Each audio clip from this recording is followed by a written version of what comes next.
Pernah kebayang nggak sih kalau baju lebaran kita itu sebenarnya punya roh yang menjelajah waktu dari zaman dulu, mampir ke masa kini, terus meramal apa yang bakal hits di masa depan?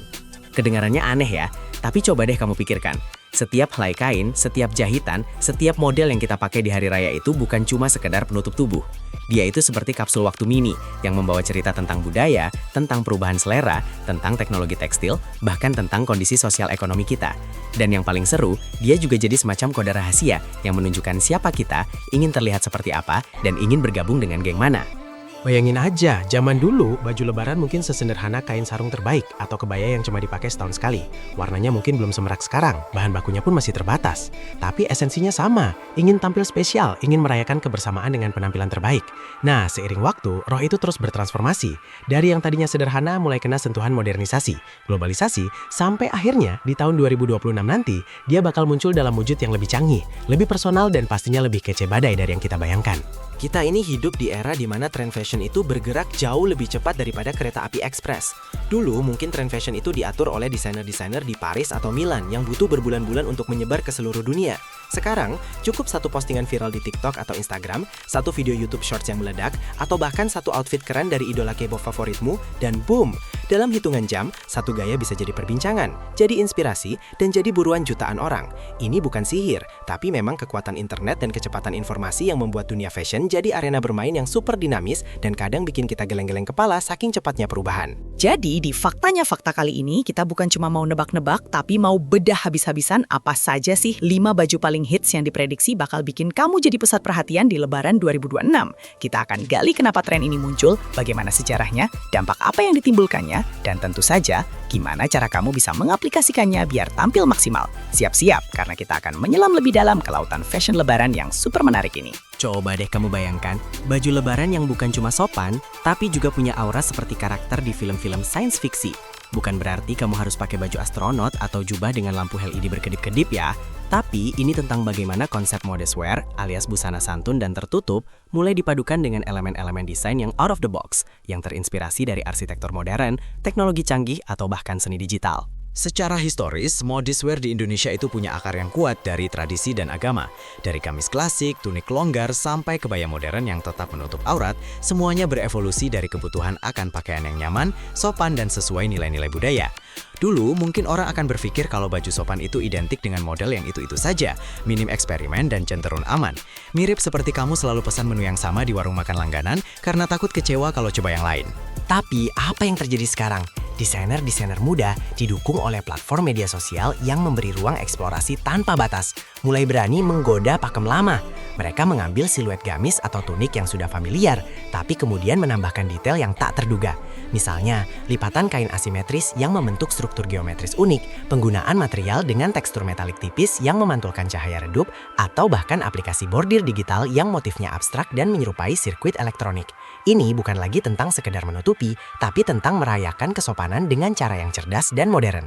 Analoginya begini, dulu ponsel itu cuma untuk telepon dan SMS. Fungsi utamanya yaitu modest wear juga begitu, fungsi utamanya ya menutup aurat dengan sopan.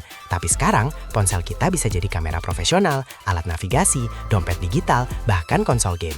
Modest wear juga mengalami evolusi serupa. Fungsi dasarnya tetap ada, tapi fitur tambahannya jadi luar biasa kreatif. Ada garis potongan yang clean dan minimalis, tapi tiba-tiba ada detail puff sleeve yang dramatis di satu sisi saja, atau aksen belah samping yang tinggi dengan inner yang kontras warna. Ini menciptakan efek kejutan visual yang bikin mata nggak berhenti melirik.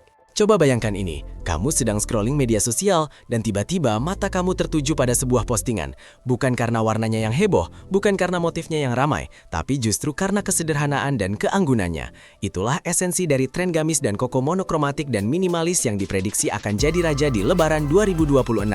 Secara historis di Indonesia, Lebaran seringkali diidentikan dengan warna-warna cerah, motif yang ramai, dan detail yang berani. Ini mungkin karena tradisi merayakan kemenangan setelah sebulan berpuasa, jadi ingin menunjukkan semangat dan keceriaan lewat busana. Mirip seperti festival kembang api, makin banyak warna dan ledakan, makin meriah. Tapi beberapa tahun belakangan ada pergeseran halus yang terjadi, dan ini akan mencapai puncaknya di 2026. Banyak orang mulai jenuh dengan hiruk-pikuk visual. Mata kita setiap hari dibombardir oleh iklan, notifikasi, dan konten media sosial yang penuh warna. Akhirnya ada semacam pencarian ketenangan visual, dan itu ditemukan dalam gaya minimalis. Ini bukan cuma soal fashion loh, tapi juga soal gaya hidup. Sama seperti kalau kamu masuk ke sebuah kamar yang tadinya penuh barang-barang, terus kamu bereskan sampai bersih dan lega. Rasanya kan plong banget. Kalau tadi kita bicara tentang kesederhanaan, sekarang kita akan beralih ke perpaduan yang memukau antara tradisi dan modernitas. Bayangkan kamu memakai setelan yang memancarkan pesona khas Indonesia, tapi dengan sentuhan kekinian yang bikin kamu terlihat fresh dan tidak kuno sama sekali. Itulah tren setelan tunik dengan celana kulot atau palazzo yang dihiasi motif etnik modern. Sejarahnya, Indonesia itu kaya banget akan warisan motif etnik. Dari batik, ikat, songket, tenun, sampai ulos. Setiap daerah punya cerita dan filosofinya sendiri di balik setiap helai kainnya. Dulu mungkin motif-motif ini seringkali identik dengan acara formal, baju kondangan, atau dipakai oleh generasi yang lebih tua. Ada semacam gap di mana anak muda kadang merasa motif tradisional itu berat atau kaku untuk dipakai sehari-hari. Apalagi untuk lebaran yang ingin tampil beda. Mirip seperti kamu punya album foto keluarga lama yang isinya keren-keren, tapi kamu jarang lihat karena formatnya beda dengan galeri digitalmu sekarang. Kita semua tahu, lebaran itu identik dengan kumpul keluarga, makan-makan, dan kadang suhu yang cukup hangat. Kenyamanan jadi kunci utama. Tapi, bagaimana kalau kenyamanan itu bisa kamu dapatkan sekaligus berkontribusi positif buat bumi? Di 2026, tren kemeja oversize lengan pendek untuk pria dan blus puff sleeve yang chic untuk wanita akan jadi pilihan populer, terutama jika dibuat dari material ramah lingkungan. Terakhir, tapi tidak kalah penting, kita akan membahas tentang senjata rahasia untuk tampil maksimal dan multifungsi di Lebaran 2026, outerwear ringan.